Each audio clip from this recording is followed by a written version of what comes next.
Әфганстан сөзін иштүү белән аның йөрәгендә мәңге төзәлмәс яра сакрап куя. Торыш авылында яшәүче Әфган сугышы ветераны Илшат Гәрәев үткәннәрне теләсә дә оныта алмас иде. 78 жылда октябрында инде армия сафларына киттим. Куйбышевта бер ел хезмәт иттем шофер булып. Аннан соң инде безне ян декабрь айында әйттеләр Афганга дип.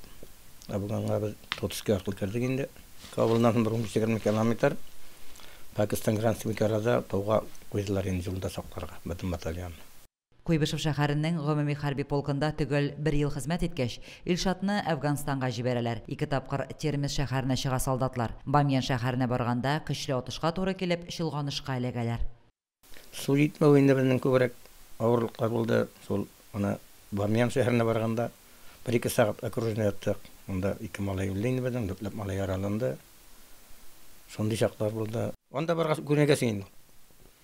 Берәүдә үләм дип бармый, сугышына да, ниндә дә. Ана ул нәрсәсендә әкренеп күнегеләр бит өсгеләй. Мөштәшемнең бик авырлыклар кешегә инде Афган җирендә булган. Шуңа каймаста инде алга таба фәтриша. Үткәннәр бик исенә төшә. Иптәшләрен ничек искала инде. Илшат абый тормыш иптәше Рәсима апа белән 2 бала үстергән. 3 оныклары бар. Әфганчылар да, чордашлары да аңа исеме белән түгел, ә кушаматы белән дәшә. Суворов диләр аны.